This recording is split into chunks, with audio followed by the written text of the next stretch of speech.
اعوذ باللہ من الشیطان الرجیم بسم اللہ الرحمن الرحیم اللہم کل ولیک الحجۃ ابن الحسن صلواتک علیہ وعلی آبائہ فی هذه الساعة وفی کل ساعة ولیا وحافظا وقائدا وناصرا ودلیلا وعینا حتی تسکنہ ورضک طوعا وتمتعہ فیہا طویلا اللہم وفقنا لما تحب وترضا۔ عزیزو، ہماری بات وافی کے سلسلے میں چل رہی تھی۔ وافی کتاب کس طریقے سے لکھی گئی ہے، اس کا طریقہ کیا ہے۔ آج کے ہم جلسے میں داخل ہونے سے پہلے دو حدیثیں پڑھ لیں کتاب وافی سے۔ سب سے پہلی روایت ہے کافی سے، سند کو ذکر کیا ہے انہوں نے، عن باز من رواہ عن احمد ابن عبد الرحیم عن بعض اصحاب عن ابی عبداللہ علیہ السلام قال البنات حسنات والبنون نعمہ فانما یثاب علی الحسنات ویسأل عن النعمہ۔ بنات نیکیاں ہیں، یعنی بیٹیاں جو ہیں وہ نیکیاں ہیں، اور بیٹے نعمت ہیں۔ پھر فرماتے ہیں معصوم علیہ السلام کہ فإنما یثاب علی الحسنات، حسنات کے اوپر ثواب دیا جائے گا، یعنی بیٹیاں جو ہیں حسنات ہیں تو حسنات کے اوپر ثواب دیا جائے گا۔ ہر بیٹی کے اوپر خداوند عالم باپ کو اور ماں کو ثواب دیتا ہے، لیکن بیٹے نعمت ہوتے ہیں اور نعمت کے سلسلے میں سوال کیا جائے گا۔ وَيُسْأَلُ عَنِ النِّعْمَةِ، نعمت کے سلسلے میں سوال کیا جائے گا۔ یہ چونکہ اس کے الفاظ روایت کے پوری طرح سے کافی میں اور دوسری کتابوں میں مختلف تھے، اسی لیے اس روایت کو جو ہے دوبارہ انہوں نے ذکر کیا ہے، سند کو ذکر کر کے دوبارہ دیکھیں آپ یہاں پہ ہے البنون نعیم والبنات حسنات، پہلے بنون کا ذکر ہے، وہاں پہ پہلے بنات کا تھا، یہاں پہلے بنون کا ہے، یعنی بیٹوں کا۔ بیٹے نعمت ہیں اور بیٹیاں نیکیاں ہیں۔ واللہ یسأل عن النعیم، اللہ نعمتوں کا سوال کرے گا، ویثیب علی الحسنات، اور نیکیوں کے اوپر ثواب دے گا۔ اور فقیہ میں یہی روایت البنات حسنات والبنون نعمہ جو ہے، الفاظ آپ یہاں پہ دیکھ سکتے ہیں، تینوں روایتیں جو سرخ رنگ میں لکھی گئی ہیں ان کو آپ دیکھ سکتے ہیں، الفاظ کا اختلاف پایا جاتا ہے، اس لیے انہوں نے وافی میں تینوں روایتوں کو، چونکہ الفاظ میں اختلاف تھا اس لیے ذکر کیا ہے۔ اب ہم داخل ہو جاتے ہیں کہ سند کو مرحوم فیض کاشانی علیہ رحمہ نے کس طریقے سے وافی میں لکھا ہے۔ متن ہم پڑھ چکے، متن سے آشنا ہو چکے، اب ہم سند دیکھتے ہیں۔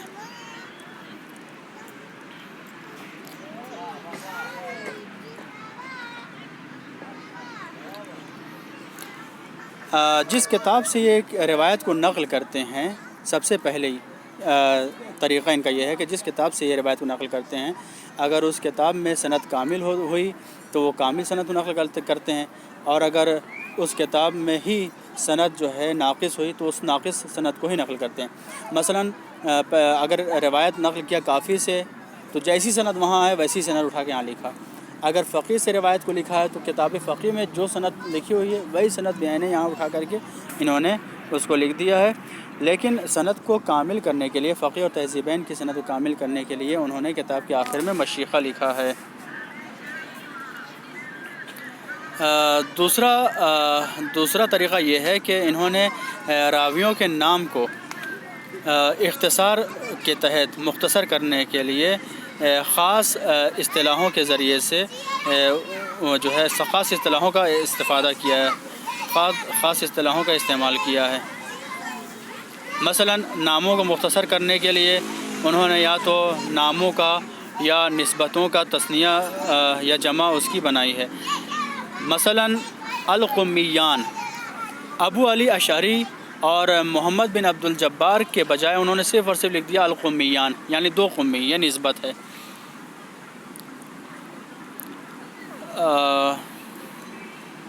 راویوں کے نام لکھنے کے بجائے انہوں نے عدد سے استفادہ کیا ہے۔ مثلا الثلاثہ جہاں پہ بھی انہوں نے لکھا ہے اس سے مراد علی بن ابراہیم عن ابیہ عن ابن ابی عمیر ہے۔ نسبت یا صفت کو نام کی جگہ انہوں نے ذکر کیا ہے۔ تیسری خصوصیت، نام نہیں لیا راوی کا بلکہ اس کی نسبت یا اس کی صفت کو ذکر کیا ہے۔ مثلا سراد، یہ جو ہے صفت ہے حسن بن محبوب کی، سراد حسن بن محبوب کی صفت ہے، یاد رکھ لیجئے، آگے آنے والے چیپٹر میں کام آئے گا۔ سیاری یہ نسبت ہے احمد بن محمد کی، اور مشائخ محمد بن نعمان، احمد بن محمد بن حسن اور ان کے والد محمد بن حسن بن ولید، یہ 3 نام کے بجائے انہوں نے صرف اور صرف مشائخ سے استفادہ کیا ہے اپنی کتاب میں۔ بعض مواقع میں دیکھنے کو ملتا ہے کہ انہوں نے نام پدر کو حذف کر دیا ہے، ڈیلیٹ کر دیا ہے، والد کے نام کو حذف کر دیا ہے۔ مثلا صرف اور صرف محمد لکھا ابتدائی سند میں، بجائے محمد بن یحییٰ العطار لکھنے کے۔ تیسرا پوائنٹ یہ ہے کہ اگر حدیث متعدد سندوں کے ذریعے سے ایک یا کئی کتابوں میں منقول ہو تو ایسی صورت میں 3 صورتیں بنتی ہیں۔ سب سے پہلی صورت یہ ہے کہ اگر تمام سند مختلف ہو تو سب سے پہلے سند اور متن کو وہ کتاب واپس نقل کرتے ہیں، اور پھر اسناد کو نقل کیے بغیر اسناد کو نقل کرتے ہیں، متن کو پھر وہاں پہ ذکر نہیں کرتے ہیں، صرف اختلاف سند کو ذکر کر دیتے ہیں۔ دوسرا طریقہ یہ ہے کہ اگر سند میں صرف اور صرف نام معصوم اور وہ راوی کہ جس نے معصوم سے روایت کو نقل کیا ہے، یعنی کہ سند کا آخری والا حصہ، اگر یہی 2 نام اگر تمام کتابوں میں کامن اور مشترک ہو تو ایسی صورت میں وہ اسناد مختلف کو پہلے کتاب کا نام ذکر کر کے مشخص کرتے ہیں اور اس کے بعد سے آخر والے کامن سند کو ذکر کرتے ہیں۔ مثلا سب سے پہلے دیکھیے آپ ہشام بن سالم، اور یہ دیکھیے یہ ہشام بن سالم اور ابی عبداللہ علیہ السلام، یہ 2 نام، معصوم کا نام اور معصوم سے پہلے والا نام، یہ 2 نام کامن ہے تمام کتابوں کی سند میں۔ لیکن اس کے پہلے والا نام یہ جو تہذیب ہے، تو تہذیب سے انہوں نے الحسین عن محمد بن خالد عن ابی ابن ابی عمیر عن الفقی، اور پھر فقی سے ہشام بن سالم عن ابی عبداللہ علیہ السلام، اس طریقے سے انہوں نے روایت کو نقل کیا ہے۔ لیکن تیسرا پوائنٹ یہ ہے کہ اگر سند میں صرف اور صرف بہت مختصر سا اختلاف اگر دیکھنے کو ملتا ہے تو ایسی صورت میں مصنف نے مشترک عناصر کو اور مختلف عناصر کو سند کے ایک دوسرے سے مشخص کیا ہے، اور جہاں پہ بھی شین لکھا رہے، چاہے وہ سند میں لکھا رہے چاہے وہ متن میں لکھا رہے، وہاں پہ آپ سمجھ جائیے کہ یہ شین جو ہے علامت ہے مشترک کی، یعنی کہ یہ چیز مشترک ہے سبھی کتابوں میں۔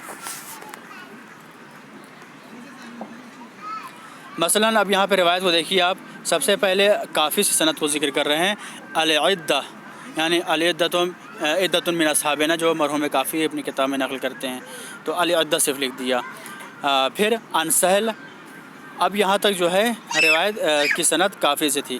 اب تہذیب سے روایت کیا ہے، السراد عن ابراہیم بن محزم، اور پھر کافی سے سند ہے عن طلحہ بن زید، اور آخر میں شین یعنی مشترک ہے تہذیب اور کافی میں کیا، عن ابی عبداللہ علیہ السلام۔ یہ روایت ہے ابی عبداللہ علیہ السلام سے، ان علی علیہ السلام قال، کہ مولا متقین امیر المومنین علیہ السلام نے ارشاد فرمایا، من انہمک فی اکل الطین فقد شرک فی دم نفس، جو بھی مٹی کھانے میں منہمک اور مشغول ہو جائے بتحقیق وہ اپنے ہی خون میں شریک ہے۔ اس روایت کی سند کافی میں آپ دیکھیں اس طرح سے آئی ہے، عدۃ من اصحابنا عن سہل بن زیاد عن ابن محبوب عن ابراہیم بن محزم عن طلحہ بن زید عن ابی عبداللہ علیہ السلام، یہ کافی کی سند ہے، ان علیہ السلام قال۔ لیکن یہی سند تہذیب میں کچھ اس طرح سے آئی ہے، حسن بن محبوب عن ابراہیم بن محزم عن ابی عبداللہ علیہ السلام۔ حسن بن محبوب کے پہلے والے راوی تہذیب میں نہیں تھے، تو حسن بن محبوب کو کیا لقب دیا ہے مرحوم فیض کاشانی نے، سرات کا لقب دیا ہے۔ اس لیے یہاں پہ جو آپ دیکھ رہے ہیں تہذیب میں، یہاں دیکھیے تہذیب میں سرات لکھا ہے انہوں نے، یہ سرات ابن محبوب ہیں۔ تہذیب میں یہ روایت ڈائریکٹ یہاں سرات سے شروع ہو رہی ہے، یعنی ابن محبوب سے شروع ہو رہی ہے، اور اس کے پہلے والے جو ہیں ان کا تذکرہ نہیں پایا جا رہا ہے وہاں پہ۔ تو اس طرح سے انہوں نے اس کی سند کو جمع کیا ہے کہ کافی کی سند کو پہلے لے کے آئے، پھر وہاں سے تہذیب کی سند شروع ہو رہی تھی تو لکھ دیا کہ تہذیب نے یہاں سے ذکر کیا ہے سند کو، اور پھر روایت کو اس طریقے سے انہوں نے نقل کیا ہے۔ اب ہم جانتے ہیں کہ کیا وجہ تھی کہ کتاب وافی بہت زیادہ حلقہ علم و ذوق میں جو ہے مشہور نہیں ہو سکی۔ کیا وجہ تھی کہ یہ زیادہ کامیاب نہیں رہی کتاب؟ اس کی چند خصوصیتیں ہیں، چند وجہیں ہیں کہ جس کی وجہ سے یہ کتاب جو ہے مشہور نہیں ہو پائی۔ سب سے پہلی وجہ یہ ہے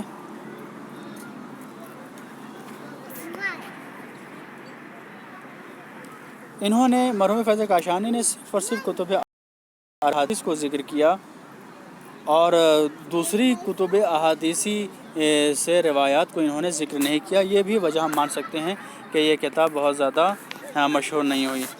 دوسری مشکل اور دوسری وجہ ہم یہ کہہ سکتے ہیں کہ وسائل الشیعہ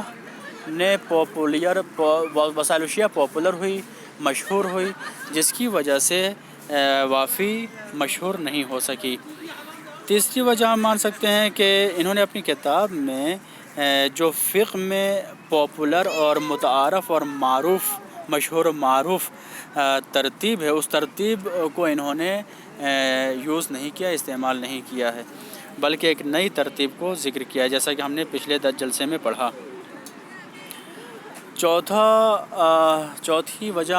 سبب مان سکتے ہیں کہ غیر متعارف اور غیر مشہور رمز استعمال کیے ہیں۔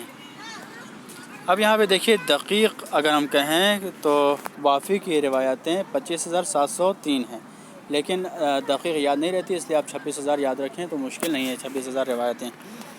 کتب اربعہ کافی میں 16,000، فقی میں 6,000، تہذیب میں 14,000 اور استبصار میں 5,500، ٹوٹل 41,500 حدیثیں ہیں۔ تکراری حدیثوں کو نکال دیجیے تو اب 26,000 حدیثیں وافی کی بچتی ہیں۔ چاپ رحلی 3 جلد میں ہے اور چاپ جدید یعنی نئی چاپ جو ہے 26 جلدوں میں ہے خاتمہ کے علاوہ، اور بیروت کی 28 جلدوں میں چاپ ہے یہ خاتمہ کے ساتھ۔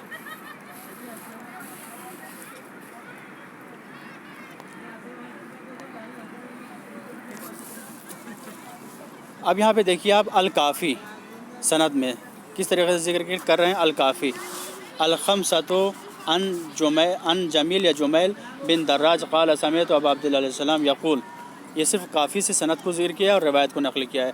کیا ہے روایت؟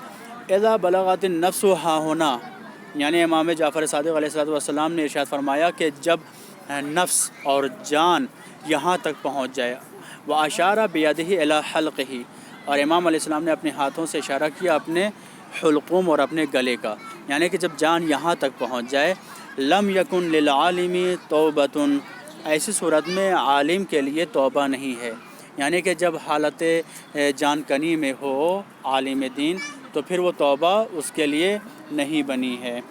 توبۃ ثم قرأ، پھر امام علیہ السلام نے اس آیت کو پڑھا، انما التوبۃ علی اللہ للذین یعملون السوء بجہالۃ، توبہ اللہ کے اوپر ان لوگوں کے لیے ہے کہ جو گناہوں کو انجام دیتے ہیں جہالت کے سبب، چونکہ وہ جاہل ہیں احکام سے اس لیے گناہوں کو انجام دیتے ہیں۔ وافی جلد 5 صفحہ 632۔ دوسری روایت کافی سے ہی ہے، الخمسۃ عن ابی عبداللہ علیہ السلام، چھٹے امام سے ہی روایت ہے، قال القہقہۃ من الشیطان، قہقہہ لگانا شیطان کی خصوصیتوں میں سے ایک خصوصیت ہے، یعنی شیطانی حرکت ہے۔ وآخر دعوانا ان الحمد للہ رب العالمین۔ اب